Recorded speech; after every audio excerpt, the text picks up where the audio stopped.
Hello, everybody, and welcome to the Fortress Comic News, episode 391. The countdown to 400 begins. I am one of your hosts, Chris, alongside my co-host here, Mike. What's going on, Mike?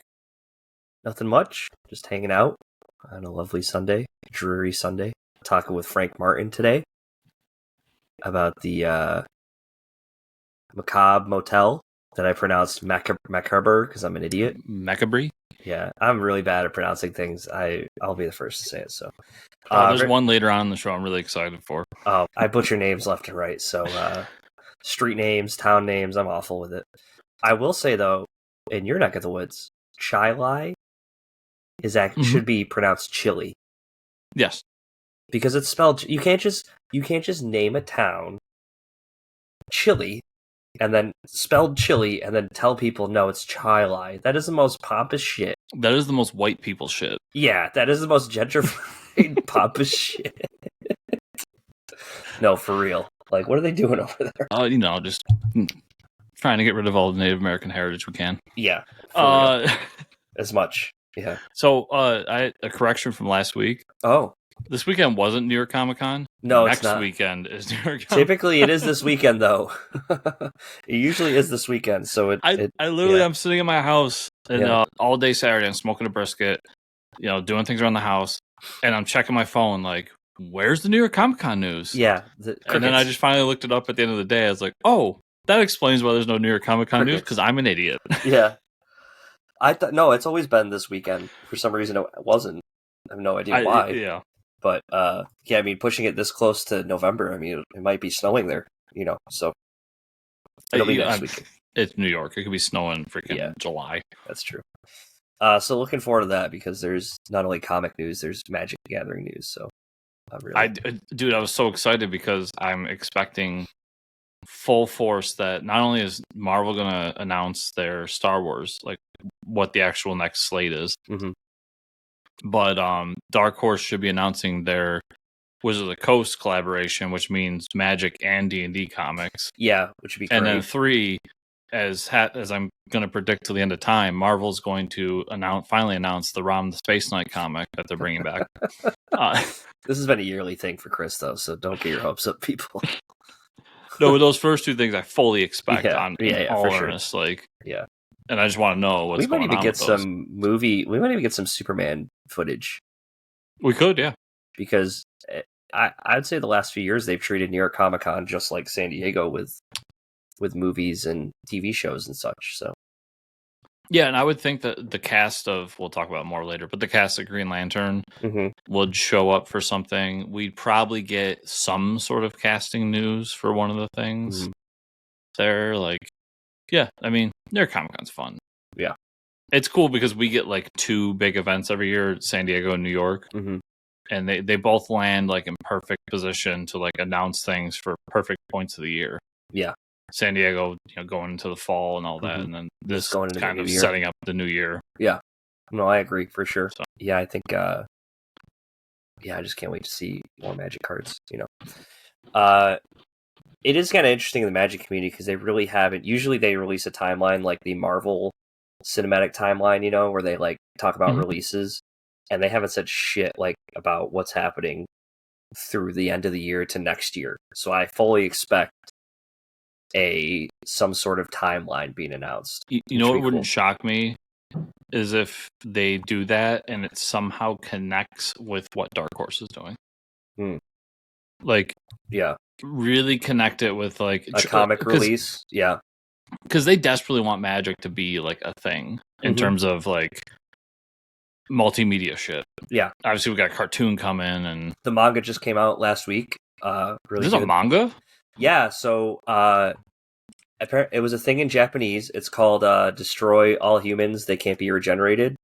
It's a manga in Japan that came over, printed in the U.S. I read a couple chapters. It's kind of like Yu-Gi-Oh. It's like they're playing Magic in real life, and like something is going on in the world in the background. But it comes with a promo card with every issue, folks. So yeah.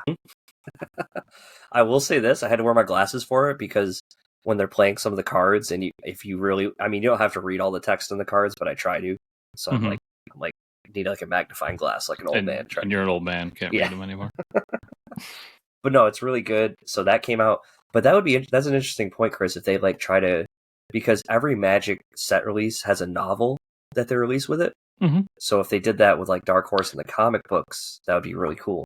I feel like if I was in charge of it, I would set up, because I remember back in the day when I played, and I think it's still the case now, but you can correct me if I'm wrong. Back in the day, there would be like, I think it was either quarterly or maybe even yearly, the sets all connected in some, like story wise in some way. Within the lore, yep. Mm-hmm. And you would get a novel for each set. Yep. So like usually I think it was 4 a year, and then you got a basic set. Yeah. Mm-hmm. And so 5 sets a year basically, but the basic set didn't count. It was kind of like, these are the basic cards we need to do shit. Yeah. And you get 4 novels to go with, or a couple novels to go with it. I don't know if it was actually 4. Go back to that, like do that. Say that these are the 4 core sets plus your basic set. You can do all the weird shit in between, and treat it like Star Wars does. Like put out novels, put out comics, like build the world around it, and then you have something to build off of when you want to do a movie or a TV series or something. Well, and I would dive in, dude, 100%. This is a great opportunity too, with the Marvel set, Universe Beyond set coming out, to either have a promo card available when you buy a comic, or have some sort of comic available when you buy a box of the Marvel stuff. So they could really do a crossover if they wanted. There's a lot of opportunities here. So I'm hoping they announce not only just the cards, but like, hey, we have a Marvel comic coming out, like Marvel in the universe Planeswalkers, some shit, that would be cool. If I was a bet man, and I'm not, my money would be on, they announce Hasbro combined with Marvel, whatever month that happens. I mean, let's just say they come out in February. Mm-hmm. For February, Marvel is going to do variant Magic the Gathering covers, which are the art from the cards done as covers. That's a great idea. And each comic will come with a special promo card. So you'll get, like, when you buy Daredevil, you'll get something that's Daredevil related. When you buy, so on and so forth. I mean, at least the variant covers will happen. I can guarantee you that. But the promo card would be smart too. I mean, there's so many game stores that are also comic shops. That's how the one here is. So, there was plenty of people back in the day. I mean, I bought the Magic Gathering set comic that Boom put out. Mm-hmm. But when Dark Horse did them originally, they all came polybagged with a card. Yep. And there was literally Magic players who came in and bought the comics just for the cards. Yeah. Yeah. No, I mean, it's a great idea. So. Yeah, everything you said makes so much sense. And if we don't get anything like that, I'm going to be so disappointed. There's so many cool things they could do. It's a great, like, the variant covers are 100% happening. I can guarantee you that right now. And you have somebody like me, folks, who do mostly digital comics, buying Magic cards, that will go out and buy a physical comic for this. And you also have people like Chris that are going to go buy a physical comic that don't buy Magic cards anymore. So it's really the best way for them to make money when you think about it. Oh, yeah. Like, because I know, like, if let's say they do it and there's a card, I know for a fact you're going out to a shop to find that issue of Fantastic Four, so you can get the Fantastic Four card. Oh, yeah. Oh, yeah. And there will be people that'll try, like, there'll be comic fans that will just buy every issue just to have the full set. Mm-hmm. So. Yep. No, I agree. Sorry, Greedo wanted in. Oh, okay. Gotta let the master in the room. All right, let's jump into the news. We're going to start off with the sad news today. We'll end on a happier note, but legendary Dragon Ball Z narrator and voice actor Doc Harris passed away at the age of 76, complications with a surgery. So that's really sad. That dude's voice will iconically live in my mind as next time on Dragon Ball Z. Like, come on. It's so epic. Yeah, like, for anyone in our age range, like, that's the dude. That's the guy. Like, we think of that. And I even think back, like, playing D&D with you. Yeah. And at the end of every session, you would do, like, next time. And you would try to mimic it. As best I could. Yeah, it sucks. I mean, 76 is a pretty decent amount of time in this earth. But he has a huge legacy to stand on. So. Oh, man.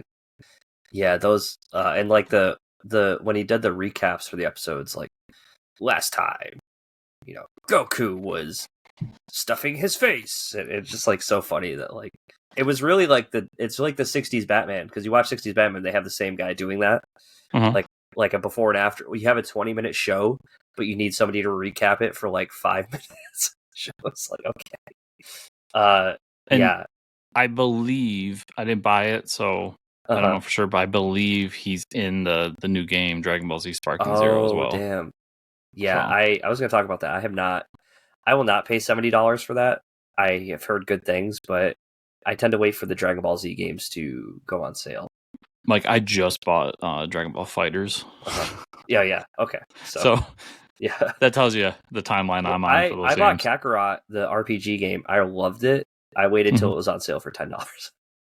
It's been out for years. I have it because it was on PlayStation Plus. Oh, there you go. It's really good. I highly recommend it if you're a Dragon Ball Z fan. I'm looking forward to playing them. Yeah. It's finding time to do anything. Yeah, I hear that. So, all right. So we might have found an actor to portray Jon Stewart in the upcoming Green Lantern series on HBO. Aaron Pierre is set to play the role. I was just looking up Aaron Pierre.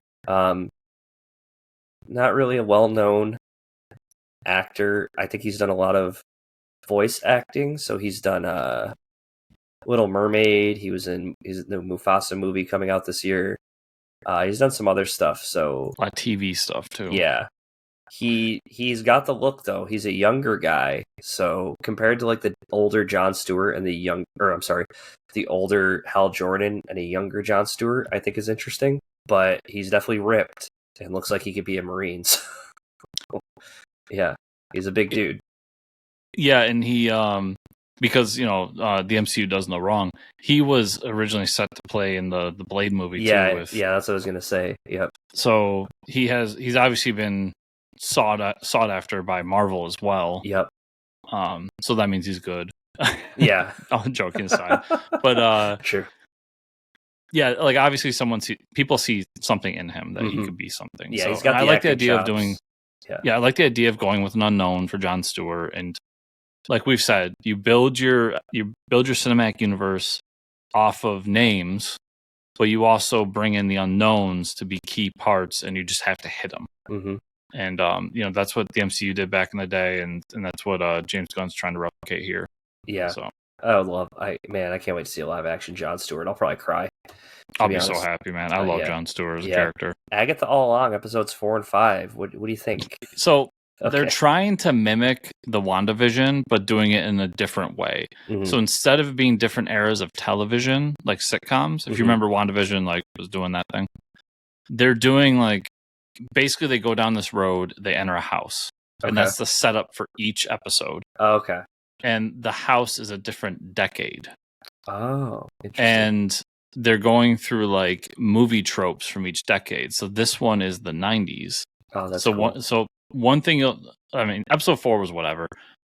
All the episodes are whatever, but I just want to talk about 5 because episode 5 hits the 90s and it's Agatha's trial, and they do some Evil Dead shit in this one. Oh man, yeah. Okay. Like she gets possessed, and the makeup is spot on, like Evil Dead, really? from what I remember. And yeah, Did she say swallow your soul? No, but it's they do some other like 90s movies as well. Like not all are horror, but when she gets possessed, it's like spot on fucking Evil Dead. That's awesome. Crawling on the fucking walls and all this shit. Oh man. And it's basically a turning point for the episode because nobody trusts Agatha anymore, and we do find out who the kid is, and the kid's Scarlet Witch's son, which was kind of like we saw that coming a mile away, but it was still a cool scene to see. Yeah. It's an okay show so far. I don't know, it feels like a wine mom show. If you know what I mean. Like it's just like a bunch of wine moms with magic, like talking about that and like arguing. And I'm like, I mean, it's not bad by any means. I just don't think I'm the audience for it, but I'm going to keep watching it because I'm a sucker for the MCU.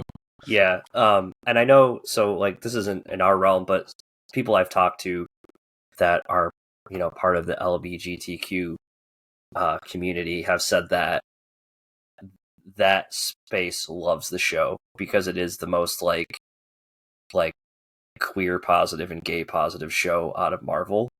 So I think a lot of people are like celebrating that.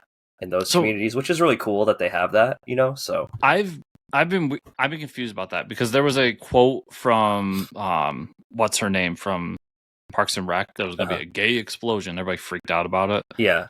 I haven't seen it. Oh, okay. I don't think I don't think it's like put in your face, but I think it's just like how the characters are written might, maybe, yeah, but like I think that's all it is. If that's the case, then if that's the case that they're feeling portrayed and I don't see it, then this is some of the best writing because this is what I've said. Like my problem with some of that stuff is that it feels ham-fisted, and this one, like I don't see any of that. I actually was kind of portraying it more to like middle-aged women, than like any queer group. So no, and I think that's probably why it's being celebrated. I haven't watched it myself, so I don't really know, but I know this was 1 or 2 episodes and I had heard from somebody that I know within my life that mentioned that, things that we're not really privy to, and I go, oh, that's really cool that it's being like celebrated in that community. And maybe because just for that fact, because I know people that are part of that community too that don't enjoy when the stuff is really heavy-handed and like forced, where it's where it's like they want to be represented in a normal way. So and that's where I would love for the conversation to get back to that, because you've got people on both sides who are just like trying to fight a battle for people instead of the people in the community. And when you talk to people in the community, it's like, we want representation, but like we don't want it to be like jammed down people's throats. I'm like, that's all like I want to. Like I know people from all walks of life. That helps normalize it too, when it's not under spotlight like that and shit. So, and there's some things that are still taking used to. Like we've talked about some of them over the time, but like for the most part, things can just be, and we don't have to like sit still and spotlight on it, right? No, to be representation. Like, and so from what I've heard, it's being celebrated, which is cool. I haven't watched it, but that's cool that the community has that. So that makes me want to look up and read more to see what they're pulling from, because it's not something that's really I'm seeing. Penguin episode 3. Have you caught up on this? No, I've been watching Agatha. Okay, so I've been watching Penguin. This episode has a twist on Bloom. Oh, yeah, which is really cool. So, and they even bring in the drug Bliss from the Bloom series. So, there isn't like a villain that looks like a flower guy. So Bloom was a villain from the New 52, the end of the run from Scott Snyder. Everybody, if you're not aware, go read it. When Jim Gordon was Batman. Yeah, Jim Gordon. Well, that part was kind of weird, but I did like Bloom as a villain. So he literally is just like a drug maker. He looks like a hippie guy. They say, hey, this is so and so Bloom, and that's like whatever. But the drug Bliss is like the main focus of this episode, which is straight from the comics. And it's interesting because like you have the Falcone daughter that was Sophia Falcone, who was in Arkham, and they were using these drugs to control Arkham people. Well, she's smuggling those drugs out and putting them on the streets because they make you feel bliss. So like that's how they keep people happy in Arkham. They put you on this drug. And so she's taking a little bit of that and putting it on the streets. There's some crazy shit going on. So you see a little bit of like Penguin's sidekick wants to like run. We see what happens to his family during the flood, which is really fucked up. Because they had mentioned in the first couple episodes, like, oh, your whole section of the city is wiped out. So we see a flashback at the start of the episode of him when the Riddler blows up the city, and it's really bad. Like, completely like wipes out the building his family's living in, which is like, it's really tough to watch for the kid. And then there's a scene later in the episode where like flashing lights and stuff are going on, and he has like an episode like he has PTSD from it. So it's actually like really sad what he's going through. But Penguin is working with Sophia. You think their relationship's going well, and then the Maronis show up at the end saying you're going to double cross us, and that he like gets out of there with the kid and leaves Sophia with the Maronis. So after they had just gotten done talking about, oh, we can finally work together. So it's like every episode this shit hits the fan for Penguin. So I don't really know who he's going to work with after this. But each episode keeps you going to be like, okay, I don't know, things were going good for him, but now they're not. And it sucks because like, well, it sucks for him because the people he's working with are like, wow, Penguin, you're such a low life piece of shit. Like, why would any of us work work for you or work with you, and he kind of just like takes it and keeps doing his jobs. It's really kind of sad. So just a clarification, Penguin is having PTSD-like effects? No, I'm sorry, the kid working for him. Okay, yeah, the kid that's working for him. Yep, that came from like the projects of Gotham. Yeah, it's really good. Yeah, it's a great episode. Yeah, I'll one day I'll catch up. I promise. I promise everybody I'll catch up. Yeah. It was cool to see like the ramifications of Riddler blowing up the city, and like being on the ground floor, like seeing that happen, and like what it does to the city was actually pretty epic. Like the amount of damage he did. Mm-hmm. Yeah, but that was it for me. All right, let's jump into the comic news, Chris. Let's do it. So we're getting a series of one-shots from Marvel that will team up unlikely characters. Written by J. Michael Straczynski. Okay. What? That's out of nowhere. Maybe they put J. Straczynski on this and they're like, we'll put him on one shot so he can stay focused on one shot. Remember, he's been back at Marvel for Captain America for like a couple years now. Has he? Yeah. Has he done an ongoing? Oh, yeah. Oh, okay. Artists Will Robinson, Germain Peralta, Bernard Chang, Juan Ferreira, Elena Casagrande, and Phil Noto will all be doing the art. And so here are the pairings, everybody. Dr. Doom and Rocket Raccoon. That kind of rhymes. That'll be an interesting combo. Yeah, I'm not... So... It's weird. I'll say, as we get further in, some of these are not that weird. Yeah, some of these aren't weird. Some of these are... This one is for sure weird. This one is number 2 on the weird scale for me. There's one that is much weirder in my eyes. But yeah, I think it's funny to bring those two characters because they are polar opposites in every fucking way. This one, not so much, right? Captain America and Volstagg? Yeah, like, it's somewhat of a weird pairing, but it makes sense. Like, 2 warriors. Cap's worked with Thor a bunch. Like, I can see it. I think, and the covers that they have for them, too, are pretty hilarious because, like, you have Dr. Doom and Rocket Raccoon drinking together. This next one, this has to be the weirdest one on your list. Nick Fury and Fin Fang Foom. Yeah, this is number 1. Is Fin Fang Foom even a Marvel character? Like, do they even talk about Fin Fang Foom? But, like, I mean, he's part of the whole Iron Fist thing, but like... He was shoehorned into Iron Fist, I believe. I think he's a Fantastic Four villain first. Marvel fans are gonna hate me. Okay, yeah. But yeah, Fin Fang Foom shows up every so often, and I love when he does because they don't use him that much. Right. Yeah, why not? Like Nick. And it's like classic Nick Fury. It's not Sam Jackson Nick Fury, so it's funny. He's like parachuting at Fin Fang. I'm all about this issue. Like this one's gonna be the one I'm most excited for, but it's really cool. This next one, I mean, not so weird. Hulk and Doctor Strange with a backup that includes Aunt May and Agatha Harkness. Okay, the backup stranger than the main. Yeah, like the main is literally the Defenders. Yeah, and then Aunt May and Agatha Harkness. What? That's so weird. Yeah, that's out of left. Like I guess 2 old white women. But yeah, there you go. Ghost Rider and Galactus. We kind of did that one before, I believe. They've done that in What If a bunch. Yeah. So not that weird. And then this one is just Spider-Man. It's Spider-Man and Doc Ock. Yeah, that's happened like more times than I can count. And it was on the big screen too a couple times. Yeah, like well, I mean, teaming up is different, but yeah, it has happened a bunch. Like I think all in all, like it sounds like fun one shots. Yeah. You're talking about the covers. I like the layouts of the covers. Yeah. Like they have this like I do like the big prestige to them. Yeah, they are pretty awesome. So I'll be there for all of these, even though I'm not a big Straczynski guy. Yeah.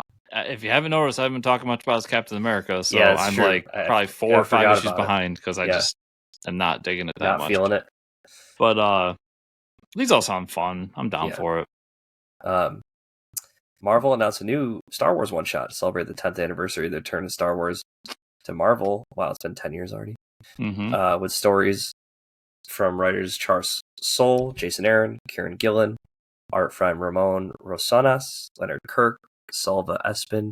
The stories in this series will set during the creators named before the runs. Will be set during the creators named before runs and feature characters that debuted in Marvel Comics. From Darth Vader to Grand Moff Tarkin, the Empire's most powerful gather on Alderaan. to honor Emperor Palpatine in a thrilling story from New York Times best-selling Star Wars 2020 author Charles Soule and acclaimed Star Wars 2020 artist Ramon Rosanas. During this lavish Imperial event, Dr. Aphra and Sana Staros stage a daring heist, knowing that Valance is hot on the trail, and a Sith artifact threatens to spoil the party for everyone. It's a collision course of comics originating characters, including Darth Momin, Chaneth Cha, Rick Duel, Commander Zara, the Tagus, and many more, from the fan favorite to obscure. What the fuck? Are these even real names, Chris? I've never heard of any of these characters. These are all comics. Because you're not a connoisseur like me who reads comics. I don't read all these. Of course, they're like, okay, comic-specific characters, and then they read all these names. I have to read all these names I've never heard of. You'll know one later on, I believe. Okay. So these are all the blips for each issue. So this one from the Jason Aaron is Whatever Happened to Scar Squadron, also known as Task Force 99. This elite group of stormtroopers led by Sergeant Creel answered directly to Darth Vader and were among the deadliest threats Luke, Leia, and the Rebellion faced throughout Jason Aaron's pivotal run. Discover where their dark path led as Aaron revisits them alongside fellow Star Wars superstar Leonard Kirk. That's cool. Kieran Gillen returns to the dark side of the story set during his acclaimed run of Darth Vader. We all know about that one, where he introduced breakout star Dr. Aphra, joined by Salva Espin from the Star Wars Dark Droids D-Squad book. Enjoy Vader and Aphra's trouble dynamic once more and gasp at the perilous game between Aphra's old crew, 000, BT-1, and Chrysanthemum. Yeah. Black Chrysanthemum? Yep. And it's pronounced 000. All right. 000, sorry. 0-0-0. Yeah, so it's cool that they're picking up, the stories from their runs that started all, because I do remember all these runs when they came out, especially Darth Vader, right? So I've read all these runs. I've been in on all these. I love all these new characters, except for Star. Santa Staros, she can fuck off. But her book was so boring. Yeah. But yeah, like obviously, like Aphra's become one of my favorite characters. Like some of these other characters have just, when they pop up, I'm really excited. Getting the creators back, like Jason Aaron, to do these things is cool. Yeah, I'm all about it. Yeah, it's really cool. It's a good way to kind of send off the previous 10 years as we enter this new one. This new era. This is interesting. So we talked about the Ice Cream Man anthology series. So issue 43 of Ice Cream Man will feature, this is from Image Comics, by the way, will feature one-page stories from some of the comics' best creators like Grant Morrison, Patton Oswalt, Kelly Sue DeConnick, Matt Fraction, Jeff Lemire, Jeff Johns, and more. That's insane. That's an insane list of writers for this book. On issue 43, not like an iconic issue, not making it its own one-shot out of...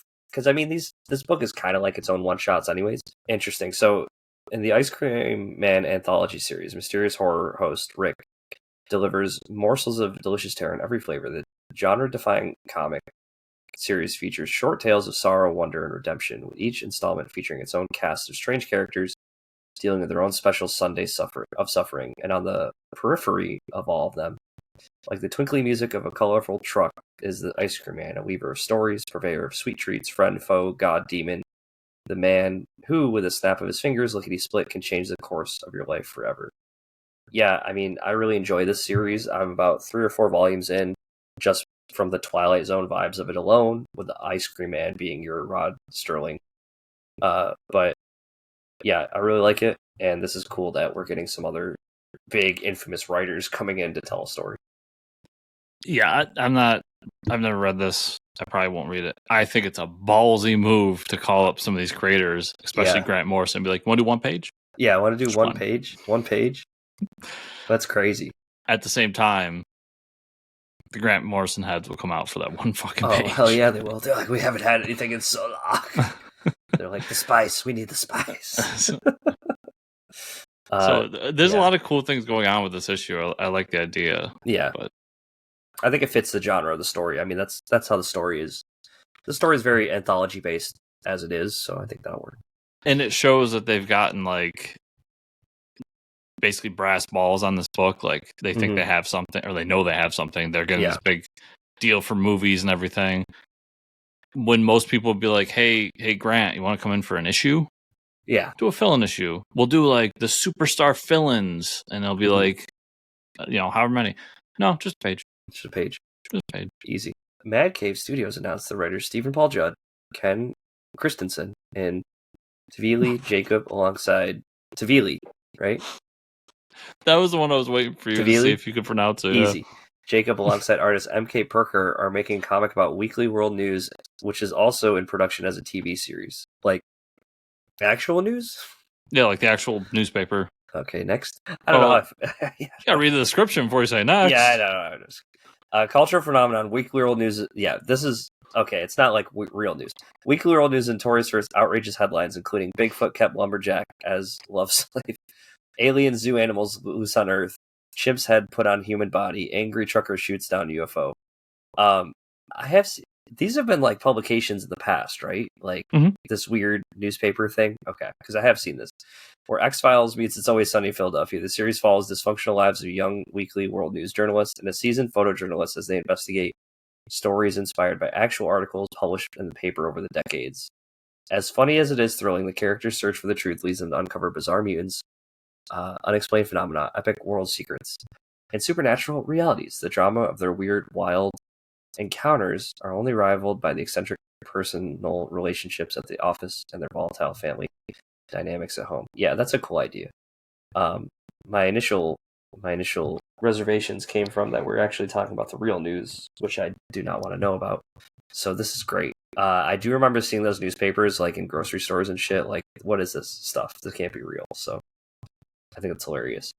Yeah, I remember like going up and you'd see this weird newspaper, and it would be like, Satan escapes hell, impregnates teenager. Like just shit that it's basically short form storytelling. Like, it's funny to me that in the description they're like the young journalists. I'm like, storytellers, right? But I like the idea. Like, take those, make them real, and then add some comedy in there. It sounds like it's gonna be a really cool book. No, that's a really good idea, and it's probably gonna be even better TV show. Oh yeah, it's gonna be hilarious. Yeah, I'm here for this 1000%. Yeah. Okay. So Rob Liefeld's back in the news, everybody. The handful I'll take a nap. Yeah, the handful of Liefeld fans are still up and about. He's teaming up with RIP Media, RIP Media, to return to characters to create a Youngblood. The new series is set to be published by Image Comics. It'll be the first time Liefeld's worked on the IP in over 7 years, an IP he swore to never touch again. For those who don't know, RIP Media gained the rights to Youngblood around 7 years ago, and this made Rob attempt to create a new version of the characters on Kickstarter, which only saw 1 issue. Maybe nobody really cares about Youngblood. They don't. Maybe they just don't care. So it's funny to me that the series of events is Rob Liefeld rips off Marvel and DC, creates Youngblood. Yeah. To all the Youngblood fans out there, that's what happened. Hate me if you want. It gets taken away from him because he doesn't know how to do finances, fucks up his career, sells them to RIP Media. Well, actually loses the rights. RIP Media buys them from him. And then he's mad about it. So he's like, I'm never doing this again. I'll create my own. Does a Kickstarter that's successful because he's Rob Liefeld. Right. But takes him years to fulfill and then just abandons the idea just to, as Rob does all the time, go back on his word and go back to Youngblood. RIP Media bought this because I thought that during the comic boom, because they thought, hey, we can make movies. Yeah. And they realized real quick, like, oh, no, we can't. No, nobody wants Youngblood. Because we're literally dealing with rip-off characters from Marvel and DC, and they're going to put out the good versions of those. Yeah, nobody wants to see this shit. I know people care about Liefeld. I've said him before, like, I don't like him as a person or as a creator. But I guess it's news. Like, Youngblood's back. Yeah, just don't be an asshole to your fans. And to other creators. Like, just don't be an asshole, period. Yeah, just don't be an asshole. It's really not that hard. It's not that hard. Like, it's not that hard of a... He literally quit a book because a up-and-coming artist may have spoiled something in the issue on his cover made for one store, Mike. Oh my god. Yeah. So I don't know. People go nuts. Like, this is going to be one of those things. Issue 1's going to sell really well. Yep. They're going to read it because they're going to realize, oh, Rob can't write. And it's going to plummet in sales. And that'll be that. Yep. then we'll never see Youngblood again for another 10 years. Until Rip Media's like, we can bring this back with Jason Aaron. I don't know. Like somebody. And then we'll read it. Yeah. This was interesting. Bleeding Cool reported that there have been major printing issues with the much anticipated DC Marvel omnibuses, which were supposed to be released back in August. Currently, it is said that the Versus omnibus will now launch October 29th. While there's a long wait for Versus Amalgam, the news outlet found out there originally was a plan for a 3,000 copy print run, but after the pre-orders came in, the two omnibuses are expected to have a mid 5-figure print run. It seems that the Amalgam version had a catastrophic error in the print PDF that wasn't caught until the hardcovers are printed. Now this has to be fixed, then sent back. Earliest estimations for when DC vs. Marvel Amalgam releases early 2025. So I can't believe they're only going to print 3,000 of these. That's the craziest news to me. Did you not learn from when he did Justice League versus Avengers? Yeah. Because remember that was only 3,000? Right. That might have been 5,000. I can't remember. But it was very small. And it blew up, and there's still hundreds of dollars online. Yeah. How do you not understand that every comic fan in the world wants these? Yeah. And I've told my retailer, if I was a retailer, and obviously if I had the money stored away to be able to hold on to them, I would just buy like 20 extra. Oh, yeah. Because somebody's going to walk in and be like, wait, this exists? Yeah, right. Exactly. Yeah. Yeah, how you didn't understand. And then I don't know which, because the plan is that one of them's printed by Marvel, one of them's printed by DC, kind of like the old school days. Yeah. When they one print one issue, one print the other. If I had to guess, and DC fans back off because you know it's true, it's usually DC's had a lot of problems with printing on the buses over the years. Okay. I'm betting that they're printing Amalgam. Okay. Because I guess the print error is like now mid 5-figure print run that has to be destroyed. That's crazy. And that's catastrophic. Like, oh yeah, the money there is unreal, but it's such a printing error that they couldn't sell them is crazy.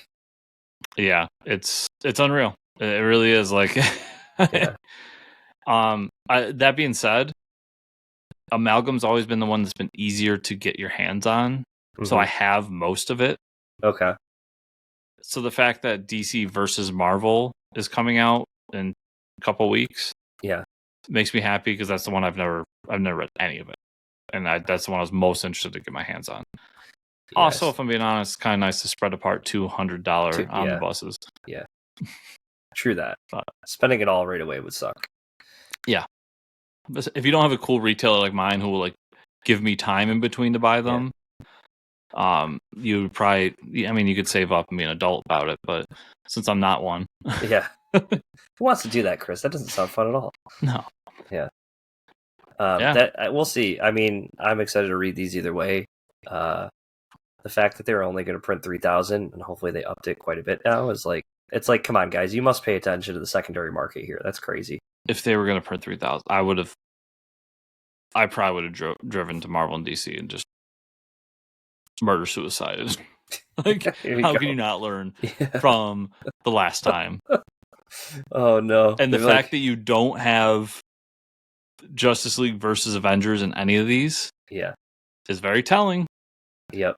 So yeah, like I just don't understand how you sit in a room and go like, yeah, 3,000 is enough. Nobody cares about this. Are you fucking kidding me? That's not what happened. I mean, because Magic does it all the time. They say we don't pay attention to the secondary market. Okay, then has a limited print of like a $60 card. You know what I mean? Well, no, that's not what happened though. Like they got pre-orders and were like, "Oh, we need more." Yeah, right. So they literally like sat in the room and said, "We'll do 3,000. That should satiate the market." And then like 100,000 came in as pre-order, and they're like, "Yeah, guys." So they're just stupid. Yeah, they're just stupid. I listened to another podcast who always says that the people in charge of these companies are dumber than you think. Yeah. And that you probably know the industry better than they do. The more I read about comics, I feel the same way. Like, I think they don't care about the industry. I think that's the problem. Yeah. But I just don't understand how anybody could look at this and be like, 3,000 is enough. Yeah, they don't see it as a way to make money or something. Yeah. But it's not a movie. They don't care. Yeah, exactly. With that, let's talk about what we read this week. I read one book because I'm currently in between work trips and My hotel last week had probably the worst Wi-Fi I've had in a long time, so I couldn't download any of my books. Oh, that's awful.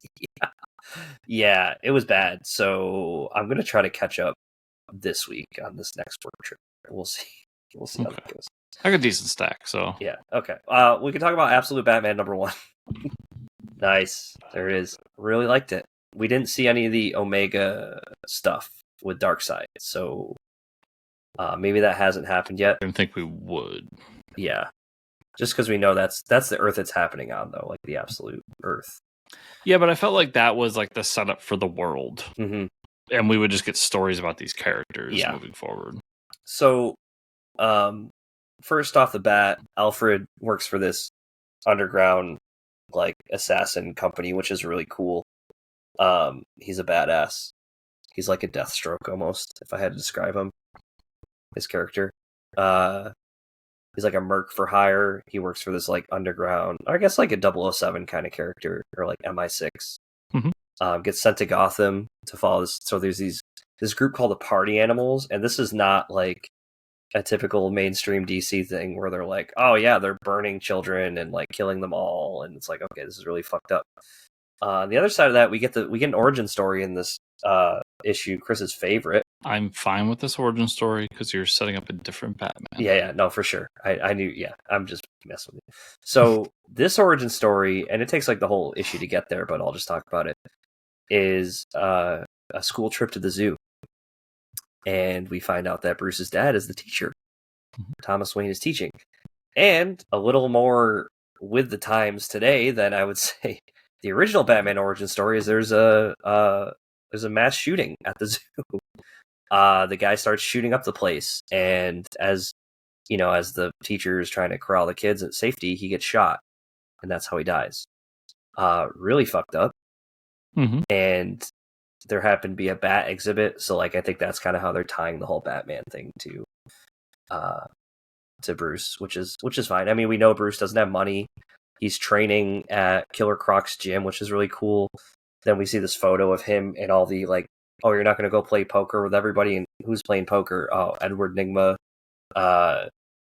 Selena Kyle, all the villains that we know who are just orphans, and Bruce is at that, he's a sociopath like most of the villains of DC, but he doesn't have any money to keep him out of that level of crime. But he still is Batman. He just doesn't have any financial support behind it. Yeah, there's a lot of cool things. I like the fight scenes. Batman stabbing people, but still not killing, just, maiming them, which is another level. There's some conflict between him and Alfred. Alfred's like, oh, I can get the one up on him, and he keeps failing, which is fun. Commissioner Gordon is the mayor, not commissioner, Mayor Gordon. Bullock is the commissioner. Bullock is the commissioner, which is crazy. We see Bruce Wayne's mom is still alive, so that was a big thing. Mm-hmm. And then the end of the issue, we see there's the guy that.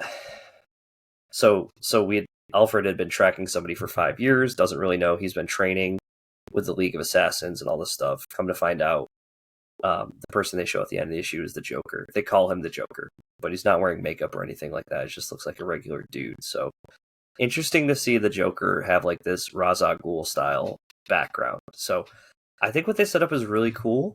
I really like the first issue. I'm excited about Batman. I really like the suit. I like the design. I like the characters.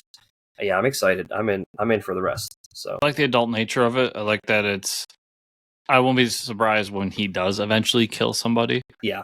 I think he will push that line. I think it's going to happen. Yeah. I like that there's a ton of references to Batman animated series, mm-hmm. including the fact that Killer Croc Morgan, the champ, has his own gym. They're playing poker. All the villains are playing poker together. Yep. Like, it goes on and on. Oh, the bat axe. Sorry, I didn't talk about that. That was awesome. The bat symbol axe. His suit axe is a like living weapon. Which is amazing. Yeah. Knives in his ears, axe on his chest. Like, he uses the little cords on his arms to like grapple around. Yeah, I love that. Like, they thought out the suit really well. Everything here is really good. Normally, Mike and I are not big Joker guys in terms of like, we feel like he's overused. Yeah, I did very much like that they flipped Joker and Batman on their heads. Joker is now the narcissist with billions of dollars. Yep. And Batman is the guy, the everyman on the street. Yeah, it's interesting. I also thought it was funny, and I wanted to ask you, as an engineer, how do you feel that Batman is an engineer in this issue, too? Yeah, it's like a structural engineer. I mean, yeah, like a different... I mean, I think it's interesting that, I mean, for the story of like, oh, a structural engineer, he knows all the abandoned buildings and stuff, I think that was kind of funny. The fact that he's had different jobs because he's so smart, I think that was pretty cool. Yeah. And then the fact that he's like swole beyond swole. His biceps are giant. I do like that. Like, he didn't have the money to travel around the world like old Bruce Wayne. So what he did is he traveled around Gotham as different careers. I think that was cool. Yeah. And the last thing I'll say is I think Dragotta's art was really good in this issue. Yeah. He does still do the Dragotta face in this. Like the Joker at the end, I was like, that's classic Nick Dragotta face. Yeah, it was weird. Yeah. So I'm happy with him on the book. I think the style is fitting it, but yeah. Yeah. I really enjoyed it. I can't wait to read more of it. I just unfortunately couldn't read anything this week. So I'll be quick on some of these. But Red Coat number 6, you talked about last week. I really liked it. It was a good ending. Star Wars Inquisitors number 4 came out, which is the last issue. This is a cool 4-issue series. In the end, the Jedi they're hunting, who's supposed to be like the next savior of the Jedi, they end up getting, but it has to be Vader to come down and actually get them because the Inquisitors are useless. And then the last one from last week is I Hate Fairyland number 16, which is Happy Endgame part 1 of 5. Nice. I like the smiley face. Basically, Fairyland's like celebrating Gert's victory from last issue. And then in the background, like there's somebody who's like, yeah, but like she's also awful. And they get into a fight. That person ends up dying and going to hell, where he meets Fairyland hell, where he meets all the other people that Gert has killed over the span of the original series and this one. And we find out that they're all like coming together to take her out, and they're gonna like escape hell, come back to Fairyland, take out Gert. So that seems to be the end game story arc for this, which I find very interesting.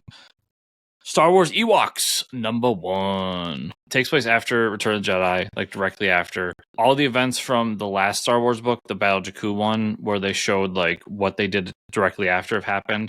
We're probably a couple days after, where all the Ewoks are meeting together and trying to figure things out.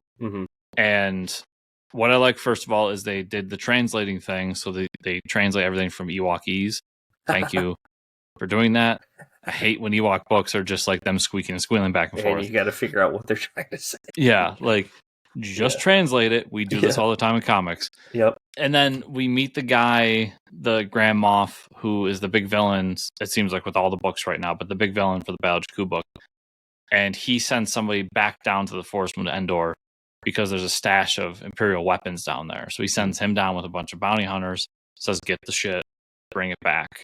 And they run into trouble along the way and end up finding the Ewok village and saying, we're here in peace, we just want our shit back. And that's kind of how it ends. So really cool. Blade number 1. Oh yeah, I forgot it came back out. So Blade has gone to this island where all the prisoners live. Okay. And is just like, I'm going to stay here and get away from people. But then some cult finds him and is just like, we want you to come work for us. Like, you've been in solitude long enough. Go kill this vampire who wants to do these awful things. And in typical Blade fashion, he's like, he fights back at it, but then eventually comes around and says, okay, I'll come meet you. He finds out what the vampires are doing, which is using magic to basically create these horrific things out of people, and they're trying to create magic vampires. Oh, cool. Blade's like, yeah, this needs to be stopped, but also you're a cult, and I'm going to kill all of you. Does that, kills the guy they have that's like one of the test experiments from the vampires is all like grotesque and deformed, and he's just like, please just kill me. So Blade ends it with a mercy kill and then goes off and is gonna like fight these vampires. That's awesome. It was fucking great. It was the team from the old series that we were reading like last year. Oh, okay. Really well done. Love the action, love the story. I'm excited to have Blade back. Yeah, that's cool. The Ultimates number 5. So this is the introduction of the new Hawkeye. Short version, Mike. They went to Clint. He says, I don't want to be Hawkeye. I like the life I have. He abandons the suit and the arrows and everything. Somebody else picks him up, decides they're going to be Hawkeye. That person is an indigenous person who is fighting against Roxxon, who is destroying the land. Captain America goes to see if he's up to the task, brings him in on the Ultimates. The end. Okay. It was a good issue, but it's very much like Cap testing someone out issue. Action Comics 1070, nice. Mike. All in. Please tell me you picked this up. Yeah, I just haven't read it yet. Okay. Yeah, I'm reading Action Comics. It's really great. It's Mark Waid's back. Nice. Clayton Henry's doing the art. Yeah, basically some amazing. Grotesque thing. Escape the Phantom Zone. Okay. They have to fight it, and then they find out that the Phantom Zone is like a den of horrors. Oh, that's awesome. Superman has to go in. I love it. And then the backup story has Supergirl. She has some mission, and we don't know what it is. Okay. And she's basically going around trying to get things and has some ability to mind wipe people. So as she gets what she needs, she mind wipes them. And then Power Girl shows up as like, I'm helping you. I don't care what you say. Right. And Supergirl mind wipes her. And it goes on. It's a little confusing, but I'm interested to see where it goes. Yep. The main story is really cool, though. You all like it, Mike. You will especially like it. Hell yeah. That sounds right up my alley. Geiger number 7. No Gary Frank. Oh, no. Yeah, I think Gary Frank's off for this story arc. No. But they're driving along. They find these kids. They help them. The zebra is there doing things. Okay. And the whole thing is they help the kids. They're going to bring them home. The end. Oh.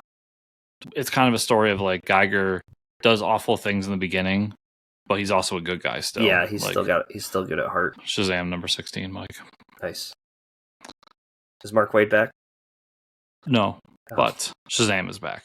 Okay. So this was a good turn. Like it's got some of that humor to it. It's got some of that lightheartedness to it. It's really about like setting everybody up, what Freddy's doing, Mary Marvel, the fact that Captain Marvel is Shazam is back to being Shazam again. He's all excited about being a part of the Justice League in this issue. All these things, a lot of cool things. Then we find out at the end, Mr. Mine is the villain for the next story arc. Cool. So that I'm excited for. Yeah, that'll be good to get him back. I'm excited for that. Greedo wants us to finish, and you'll give me just a minute, Greedo, so I can talk about Fake Rebellion Volume 2. Oh, nice. This is the last issue. It's like a 2-issue thing. I would say, all in all, I would not recommend it. It's a good manga about like this weird robot uprising, and the big twist is that like the humans that are left are actually androids, so they're like half robot and all this stuff. Half robots. But it's just there's better stuff out there. It's good. The art's fun. Like if you're looking for something sci-fi and kind of Terminator-esque, but with a twist on it, go ahead. But it's not something I'd be running out to tell everybody to read personally. Okay. It's like a good 6 or 7 out of 10. Nice. But if it's your thing, there's a lot of boobs in this. I was shocked by the amount of boobs. There's more and more of that in every manga and anime, I feel like. So much. I remember in Volume 1, just a real quick story. In Volume 1, there's literally a scene where it's like, so they go out of their way to like ensure you that everybody in the story is of age. Okay. But like, it's like a 14. It's yeah. They're like kids. And then there's like that nice upskirt, and I'm like, I don't feel comfortable right now. Yeah. It seems to be more prevalent with manga these days. I'm like, come on, guys, really? Yeah, the radioactivity did something to them, but we won't get into that, Mike. Yeah. Yeah. That's what I feel about. So in the Magic manga, they're like middle schoolers, and he's talking about how like hot the girl is that's playing Magic, and I'm just like, okay, can we just play Magic? Do they go out of their way though to like tell you like, but we're of age? Like it's no, they don't say that. Oh, it's just like it's like in middle school or something. I don't know. I'm noticing that a lot in manga where it's like they make sure to tell you she's either like billions of years old. Oh yeah. Or like no, she's 21. Yeah. Like, I do. Like know trust that us. Yeah. It's like come on, guys. Really? So, Mike, that was everything I read this week. Where can people find you on the internet? You can find me at Fortress Ricker on Twitter/X. Where can they find you and or the show? You can find me on X at Fortress Chris, also at chriscomicscorner.substack.com. And you can find the show at Fortress Comics _ on X or at fortresscomicnews.com. Remember, everybody, to give the 5-star reviews in the podcatcher, specifically if you're listening on Spotify or Apple Podcasts. To like, subscribe, share, comment down below if you're watching the video version, and go over to patreon.com/fortresscomics. Thank you all so much for watching or listening this week. And for sure this time, I'll see you here next week for New York Comic Con news.